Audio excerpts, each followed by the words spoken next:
आज बहुत ही शानदार और दमदार तरीके से हम लोगों ने कुछ टॉपिक पढ़े, तो उनके बारे में थोड़ा हम डीपली जान लेते हैं, थोड़ी बातचीत कर लेते हैं। सबसे पहले हमें आज जाना अच्छे स्वाभिमान का निर्माण कीजिए। अच्छा स्वाभिमान कैसे निर्माण होगा अच्छे स्वाभिमान का? इसके लिए स्वाभिमान खुद अपने बारे में महसूस करने का एक नज़रिया है। जब हम अपने बारे में अच्छा महसूस करते हैं, तो हम बेहतर काम करते हैं। घर और दफ्तर में हमारे रिश्ते बेहतर होते हैं, दुनिया हमें ज़्यादा अच्छी लगने लगती है। इसकी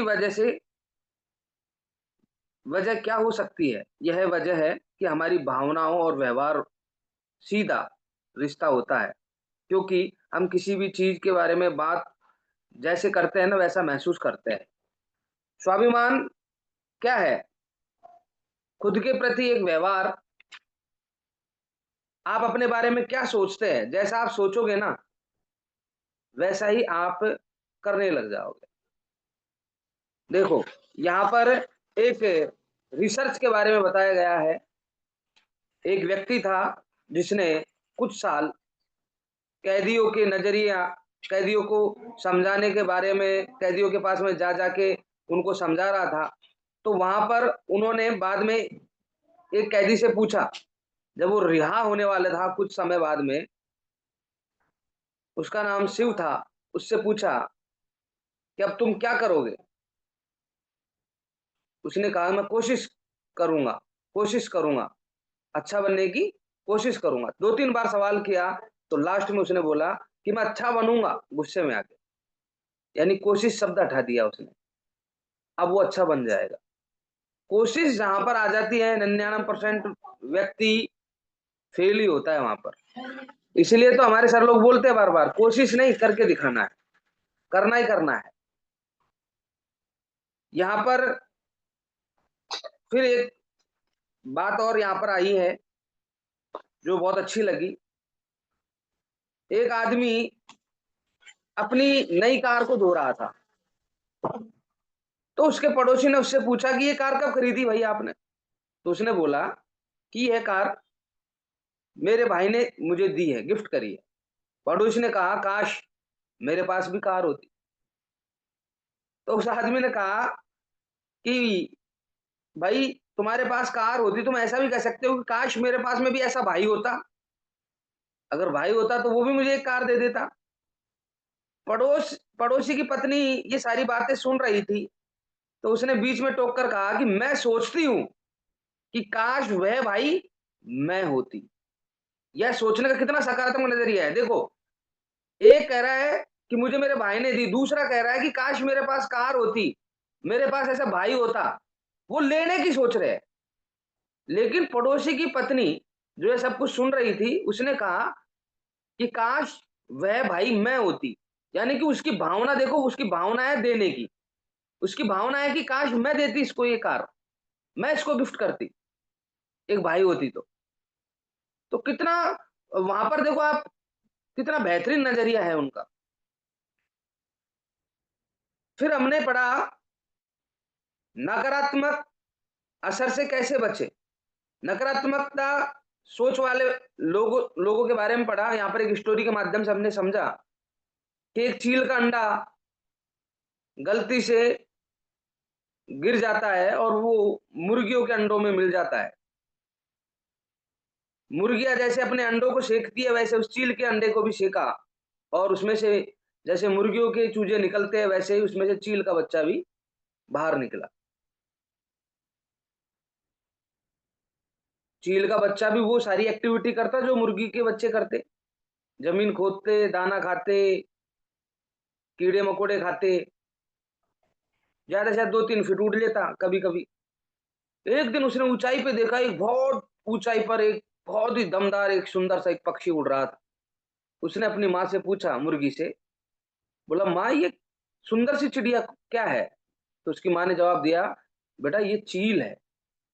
बोले, "इतनी ऊँचाई पे कैसे उड़ता है?" बोले, "ये उड़ सकते हैं।" अपन नहीं उड़ सकते, अपन मुर्गी है। अब मुझे एक बात बताओ, क्या वो बच्चा मुर्गी था क्या? वो बच्चा तो चील ही था ना। लेकिन एक, वो कहते हैं ना कि अपनी विरासत को खो दिया उसने, एक संगत की वजह से। अपनी विरासत को खो दिया उसने, सिर्फ और सिर्फ किसी व्यक्ति की बात को मानकर कि अपन नहीं उड़ सकते, ये चील ही उड़ सकता है।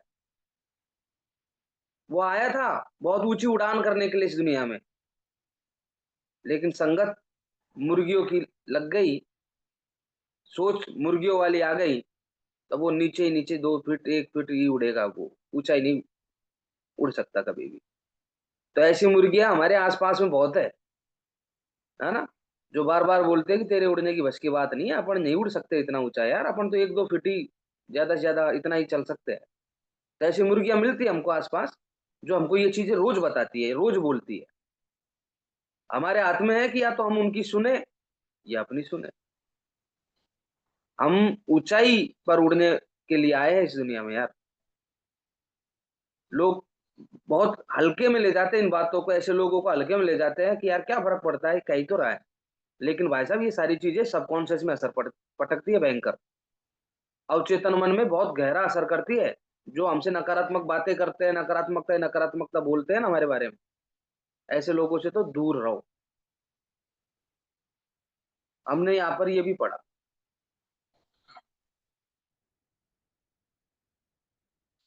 देखो यहाँ पर कितनी खूबसूरत बात है।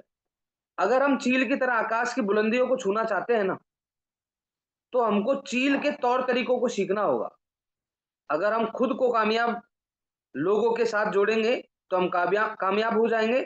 अगर हम चिंतकों के साथ में जोड़ेंगे तो हम चिंतक बन जाएंगे। यदि हम देने वालों के साथ रहेंगे तो देने वाले बन जाएंगे। अगर हम नकारात्मक सोच वाले लोगों के साथ में रहेंगे तो हम नकारात्मकता वाले बन जाएंगे। जब कोई जिंदगी में कामयाबी हासिल करता है ना, तो तुच्छ लोग उस पर कीचड़ उछालते हैं और उसकी टांग खींचने की कोशिश करते हैं। तो हमको क्या करना है, ऐसे लोगों से दूरी बना लेनी है। यहाँ पर हम जैसा डालेंगे वैसा आएगा दिमाग में। यहाँ पर बताया गया है, आजकल फैशन माना जाता है घटिया घटिया चीजों को, नशीली चीजों को। तो इनसे हमको जितना हो सकता है ना, हमको बचना है, ताकि हम हमारे दिमाग में गंदगी ना डाल सके। नकारात्मक फिल्में, टीवी प्रोग्राम, ऐसी चीजों को दूर करना है। नहीं तो फिर क्या है कि सबकॉन्शियस में जाती है सारी चीजें, है ना, हमको पता भी नहीं चलता, और धीरे धीरे मीठा जहर है, बहुत असर करती है ये चीजें। फिर हमने पढ़ा, जरूरी कामों को पसंद करने की आदत डाले। जरूरी नहीं है कि जो अच्छे काम है वो आपको अच्छे अच्छे लगेंगे, आपका मन नहीं करेगा उनको करने का। सबको पता है कि फील्ड में जाकर प्लान दिखाने से रिजल्ट आते हैं, लेकिन दिखाते कितने हैं देख लो आप। लोगों की ना सुनने से व्यक्ति सफल होता है, कितने सुन पाते हैं। सबको पता है कि सुबह की मीटिंग में आने से हमारी नॉलेज बढ़ेगी, नॉलेज इंप्रूव होगी, कितने लोग आ रहे हैं देख लो आप। हर आदमी अपनी नींद पर विजय प्राप्त थोड़ी कर सकता है। तो हमको इन चीजों को देखना है। फिर हमने देखा, हमने पढ़ा, अपने दिन की शुरुआत किसी अच्छे सकारात्मक काम से करें। और मैं चाहूंगा एक बार आपके, हमारे सभी के लिए जबरदस्त तालियां, कि हम अपने दिन की शुरुआत हम सभी साथी मिलकर सकारात्मक रूप से करते हैं इस मॉर्निंग मीटिंग के माध्यम से। जोरदार तालियां एक बार सभी के लिए। क्यों? क्योंकि यहाँ पर लोग सोते रहते होंगे अभी इस टाइम, और उसी समय में हम लोग अच्छी अच्छी चीजें पढ़ रहे हैं, अच्छा अच्छा ज्ञान ले रहे हैं, ताकि वो हमारे भविष्य में काम आए।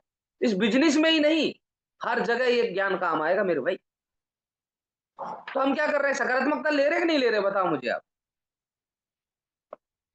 यहाँ पर फिर हमने पढ़ा कि जीतने वाला क्या करता है और हारने वाला क्या करता है। जीतने वाला काम करता है, हारने वाला बहाना बहाना बनाता है हर बात पे। ये हमने ढेर सारे पॉइंट हमने यहाँ पे पढ़े भी। फिर लास्ट में जरूरी कदम के बारे में यहाँ पर बताया गया, क्या है? देखो, असफल होने पर आप निराश हो सकते हो, लेकिन अगर आपने कोशिश ही नहीं की तो आपका नाश हो जाएगा। असफलता से मत डरो। असफल हो रहे हो ना, कोई बात नहीं, निराश हो जाओगे, लेकिन अगर कोशिश ही नहीं करी ना, तो मामला ही खराब है फिर तो सफल होने का चांस ही नहीं है उस व्यक्ति के।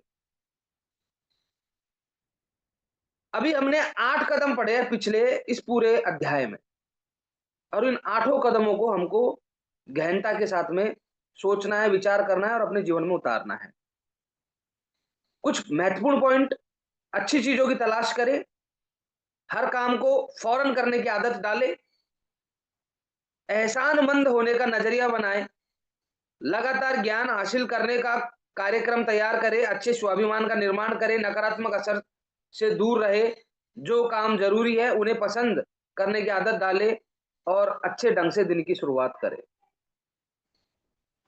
अब हमको क्या करना है, एक्शन प्लान हमारी कार्य योजना क्या होनी चाहिए, उसके बारे में हम थोड़ा डीपली बात कर लेते हैं। जो हमने पिछले 8 कदम पढ़े हैं नज़रिए के ऊपर, हमको क्या करना है अब, 8 कदमों को एक चार्ट में आप उतारना और 21 दिन इनको रोज पढ़ना है, 8 कदमों को। इनके बारे में मनन करना है 21 दिन। 21 दिन का मतलब क्या होता है, एक फ़ॉर्मूला है। अगर आप कोई भी काम 21 दिन करते हैं ना, तो आपकी वो सारी-सारी, चाहे आप आपके अंदर कोई गंदी आदत है, आप उसको छोड़ना चाहते हैं, 21 दिन छोड़ के देख लो, आप उसको परमानेंट छोड़ दो। कोई अच्छी चीज़ डालना चाहते हैं, तो 21 दिन आप उसको डालो, आप अपने आप डाल उसको बिल्कुल आपकी हैबिट में आ जाएगी। आप इनमें से हर कदम का घर पर, काम की जगह, समाज में कैसे प्रयोग कर सकते हैं? आप खुद में जिन बदलावों को लाना चाहते हैं ना, उनकी सूची बनाओ सबसे पहले तो। आज ही, आप क्या अपने आप में बदलना चाहते हैं? उसकी लिस्ट बनाओ। उसके बाद उनमें से हर बदलाव की वजह से खुद और दूसरों को होने वाले फ़ायदों की सूची बनाओ। और एक सूची आपको ये भी बनानी है कि यार मैं अगर ये बदलाव करता हूँ, तो मुझे क्या फ़ायदा हो सकता है? औरों को क्या फ़ायदा हो सकता है? अंत में एक टाइम टेबल बनाइए और उन बदलावों को लाने का संकल्प लीजिए। ये हम आज इस पूरे चैप्टर के बाद में संकल्प करते हैं और ये कार्य योजना हम आज बनाएँगे, एक्शन प्लान हम लोग बनाएँगे। तैयार हैं? चलिए, बहुत-बहुत धन्यवाद आप सभी साथियों का, थैंक यू। आप लोग रेगुलर मॉर्निंग मीटिंग में आते हैं, बहुत दमदार और शानदार मॉर्निंग मीटिंग रहती है। थैंक यू सो मच आप सभी साथियों को। धन्यवाद।